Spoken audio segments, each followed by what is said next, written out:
She did not plan her escape. It happened between one heartbeat and the next, in the narrow space where fear finally turns into survival. Her hands shook on the steering wheel, slick with blood that was not entirely hers. The pain in her head pulsed in time with her racing heart, a deep, dizzying throb from where it had struck the wall. The engine coughed once, twice before roaring to life, far louder than it ever had before, as if even the car understood the urgency of this moment. Behind her, the front door of the house flew open. His shadow filled the porch light. "Come back," he roared, his voice cracking with rage, his fists slamming against the doorframe hard enough that the wood splintered. She didn't look back. She threw the car into reverse, tires screaming as they tore down the driveway, gravel spraying like sparks. Her vision blurred with tears and shock, but she forced herself forward, swallowing panic with every breath. Stopping meant dying. She drove with no destination, only instinct guiding her. Streets she recognized melted into ones she didn't. Suburban calm gave way to cracked pavement and broken streetlights. The city seemed to decay around her, buildings growing older, darker, more forgotten with every mile. Her phone was gone. She had thrown it out the window earlier, watching it shatter against the road like a final severed tie. No tracking. No calls. No chance for him to find her again. The fuel gauge screamed red. And then the car sputtered. She coasted, breath trapped in her chest, until the engine died completely in an industrial wasteland of abandoned warehouses and rusted fences. Silence swallowed her whole. That was when she saw it. Between two condemned buildings, where nothing living should have existed, a bar glowed. Warm amber light spilled from its windows, rich and inviting, like a promise whispered directly to her soul.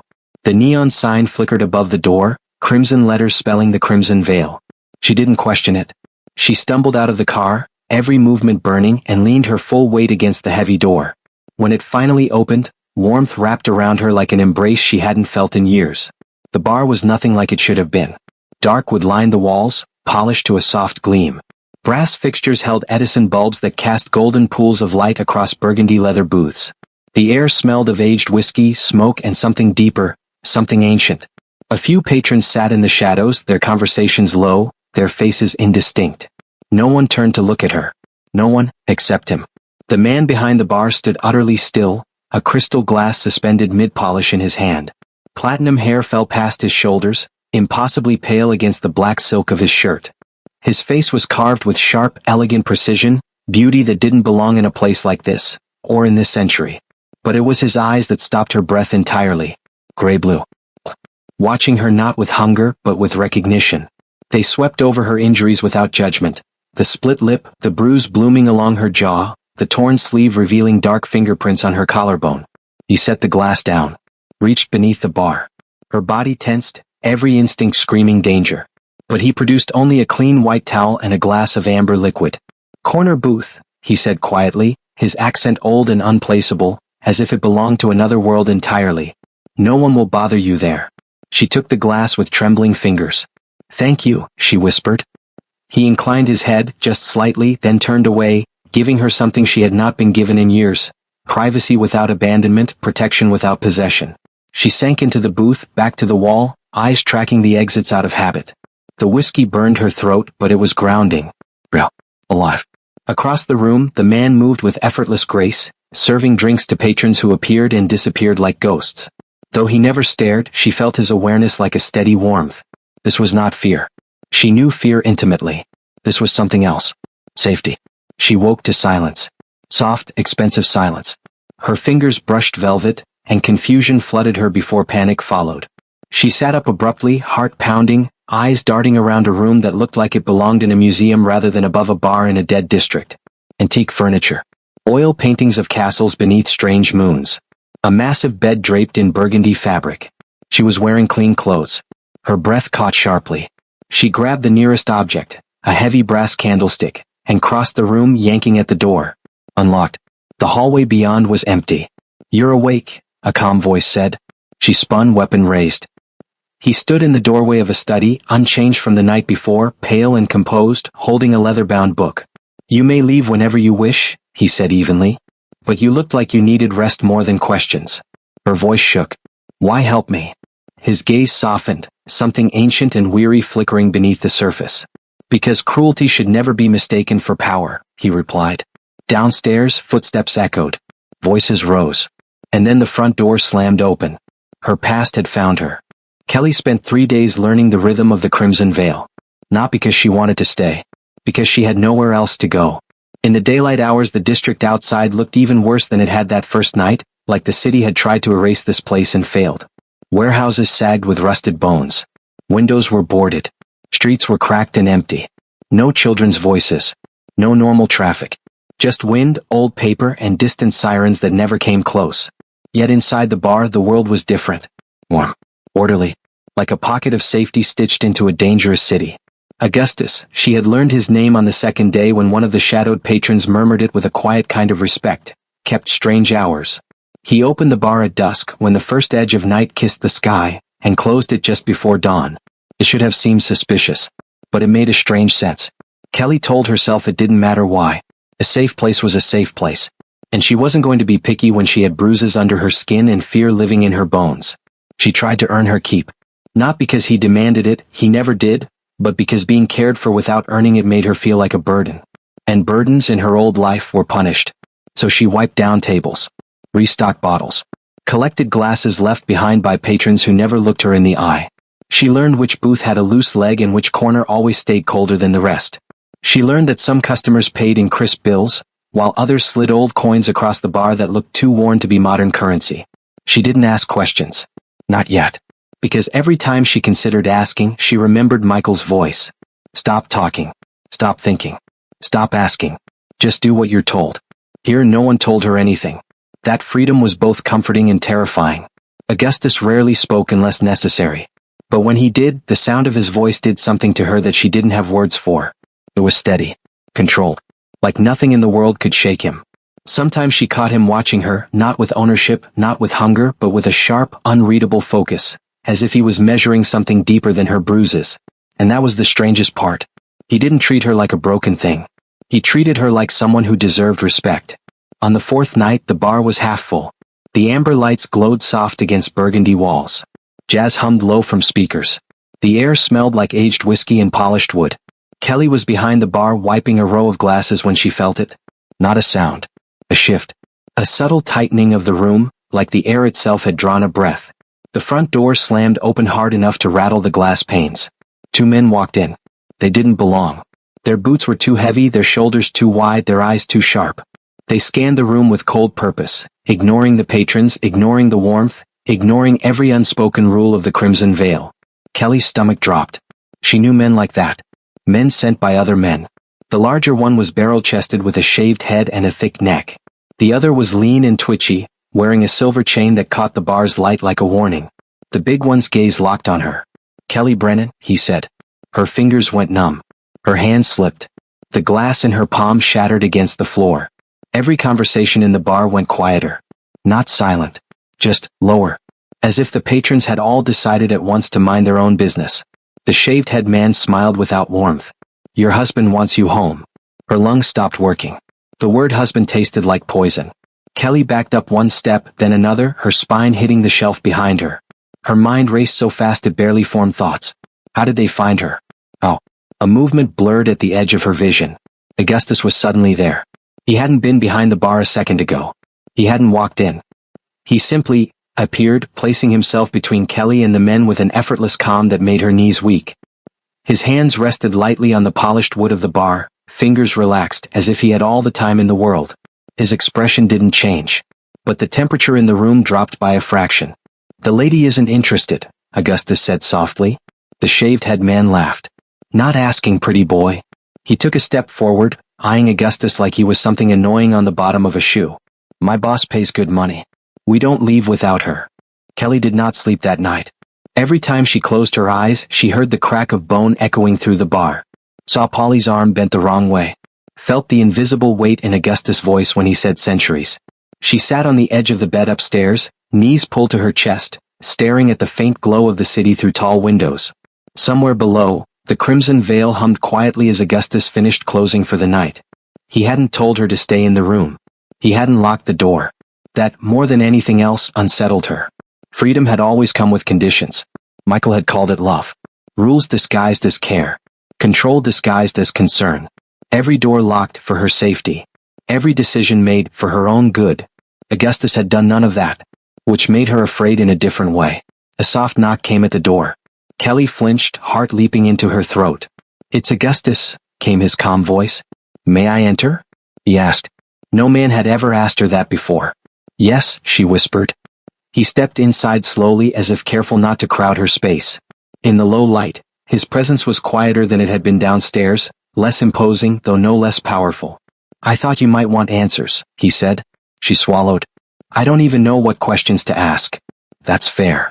He gestured toward the chair near the window. "May I sit?" She nodded. Augustus sat, long fingers folding together, posture relaxed but alert, like a warrior at rest. "You're afraid I'll become like him?" he said. Kelly's breath caught. "I didn't say." "You didn't need to." His gaze was steady. "Fear has a sound. Yours has lived in your chest for a long time." Her voice trembled. "You're not human. You're strong. Powerful. You could control me without lifting a finger."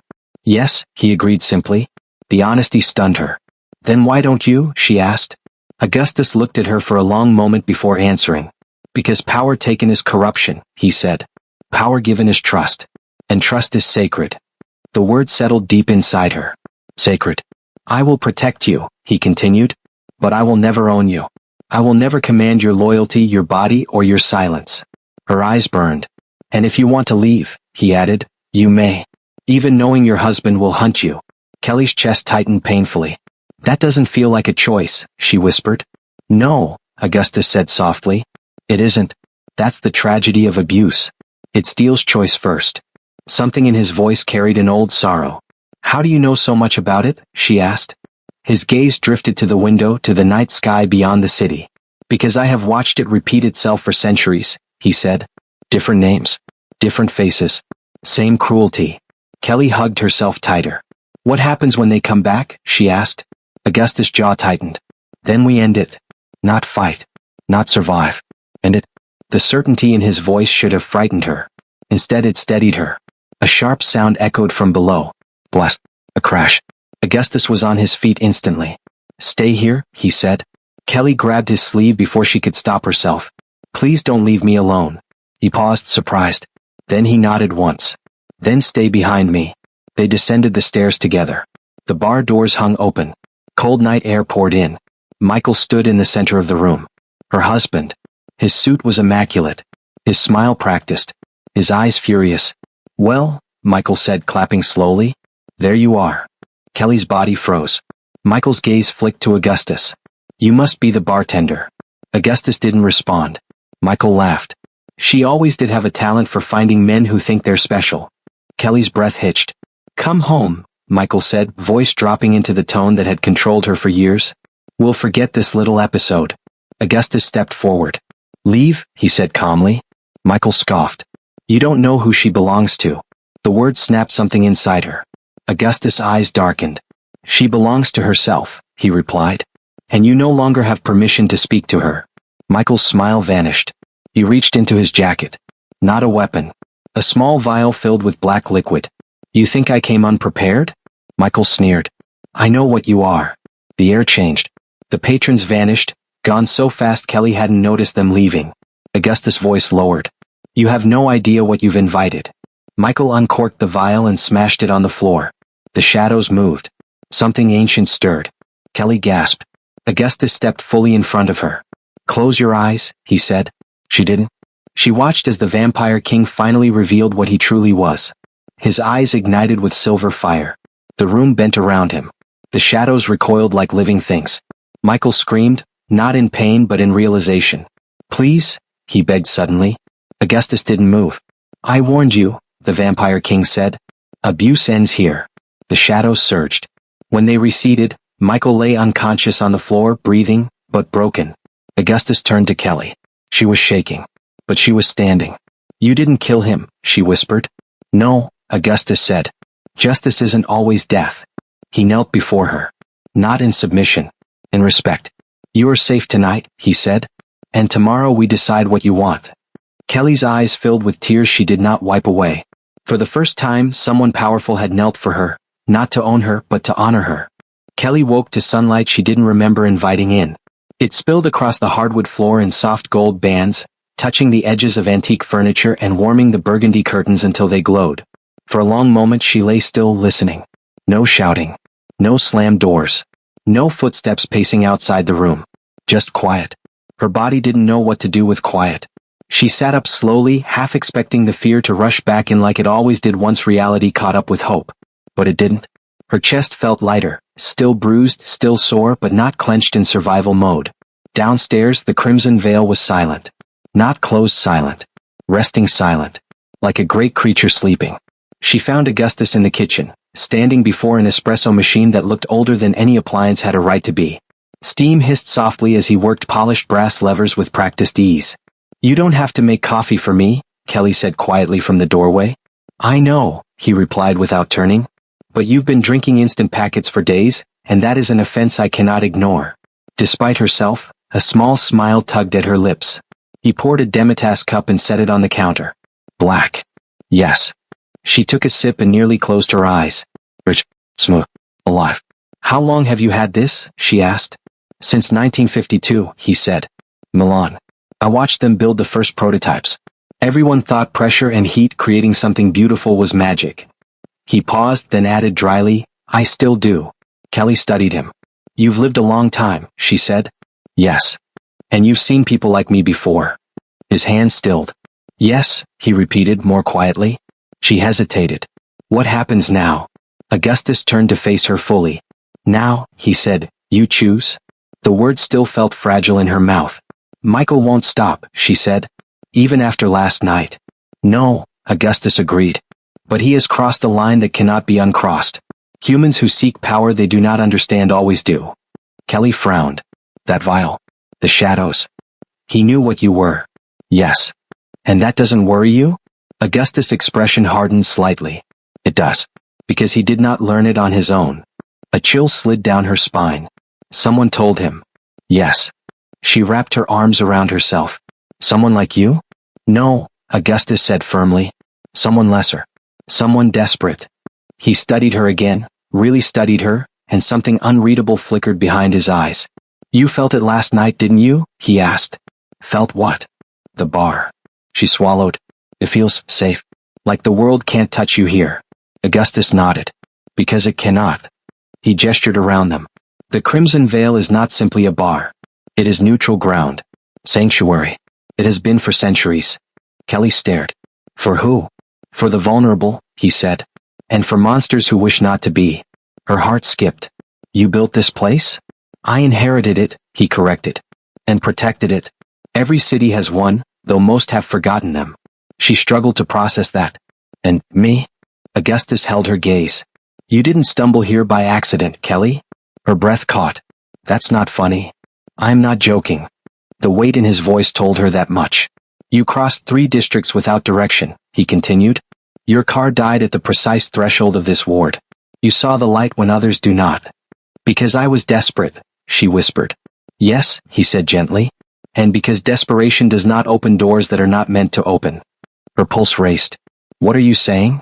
Augustus stepped closer, not looming, not crowding, just enough that she could feel the gravity of him. "You carry something rare," he said.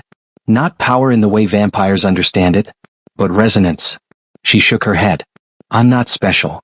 "That," Augustus said quietly, "is what makes you dangerous to those who rule through fear." She laughed weakly. "I couldn't even stop my own husband." Augustus' voice softened. "Survival is not weakness. Endurance is not submission." He reached out, stopping himself just short of touching her. "You spoke the ancient tongue last night." Her stomach dropped. "I did not," she said quickly. "You did," he said. "When the shadows surged. You whispered words older than this city." Kelly's hands trembled. "I don't remember that."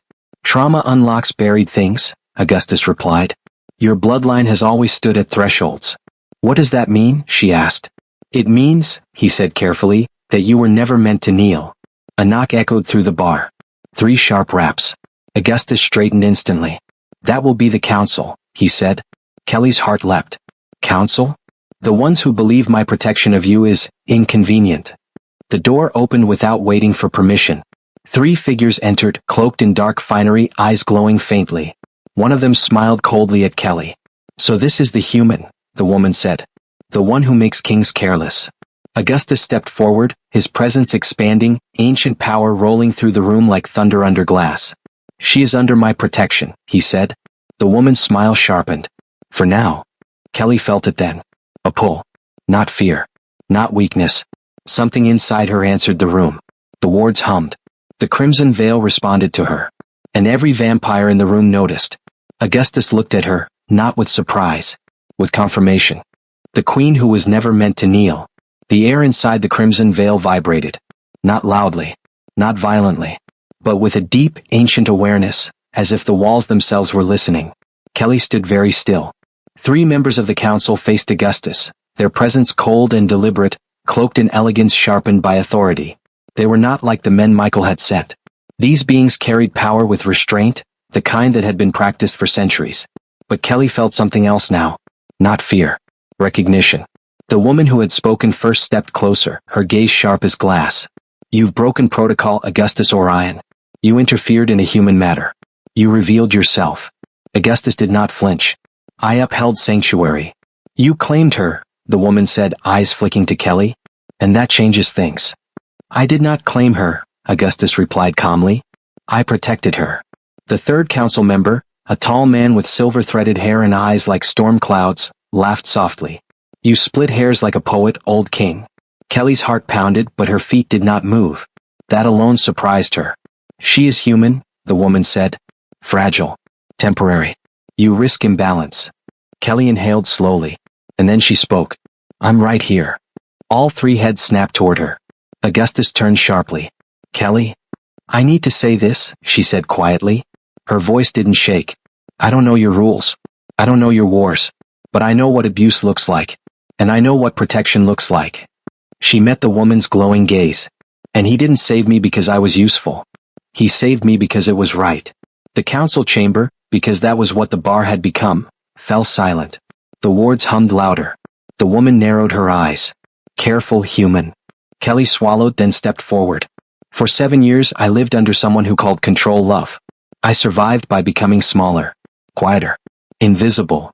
She looked at Augustus. "He never once told me what to do. Never demanded loyalty. Never asked for obedience." Her voice steadied. "If your world punishes that, then maybe your world is broken." The silence cracked. The storm-eyed council member stiffened. "She feels it," he muttered. The third one stared at Kelly with open shock. "The veil responds to her." Augustus closed his eyes briefly. When he opened them, something had changed. "You knew," he said to the council.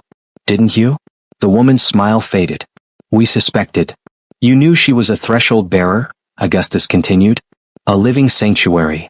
Kelly's breath caught. "What does that mean?" she whispered. Augustus turned to her, his expression reverent. "It means safety follows you. It means places like this answer you. It means monsters cannot cross you without consequence." The truth settled like a crown she had never asked for. "I don't want power," Kelly said softly. Augustus smiled, not cold, not distant, but warm. "Human." "That," he said, "is why you deserve it." The council exchanged glances. The woman exhaled sharply. "If she stays with you, Augustus, your throne becomes unstable." Augustus stepped forward. "Then I will abdicate," he said. Kelly spun. "What?" The room erupted. "You would abandon the Night Throne for a human?" the storm-eyed one demanded. Augustus did not look away from Kelly. "For a queen who reminds the world what mercy looks like." Kelly's throat tightened painfully. "I don't need a throne," she said. Augustus lowered himself, not kneeling, not bowing, but aligning his height with hers. "Nor do I," he replied. "I only need to stand beside you." The ward surged. Light, not sunlight but something older, washed through the crimson veil. The council recoiled. The woman stared at Kelly, awe finally cracking her arrogance. "The sanctuary has chosen." Silence fell. At last the council stepped back. "The night recognizes her," the woman said stiffly, "and releases you." They vanished like shadows at dawn. The bar exhaled. Kelly sagged, knees weak. Augustus caught her, but gently, carefully, as if afraid to cage her even by accident. "You're safe," he murmured. She looked up at him, tears finally spilling. "I was never safe before." "You are now," he said. Weeks passed. Michael disappeared, stripped of influence, power, and memory of her whereabouts. The crimson veil flourished. And Kelly changed, not into something monstrous but into something whole. She laughed again. She slept without fear. And every night she stood beside Augustus, not as property, not as prize, but as equal. Their love did not arrive with fireworks. It came with quiet mornings, shared silence, hands brushing without demand. One night, as the city breathed beyond the windows, Augustus spoke. "Will you stay?" he asked. "Not because you must, because you choose to." Kelly smiled through tears. "I choose you," she said. "Not a king, not a vampire, just him."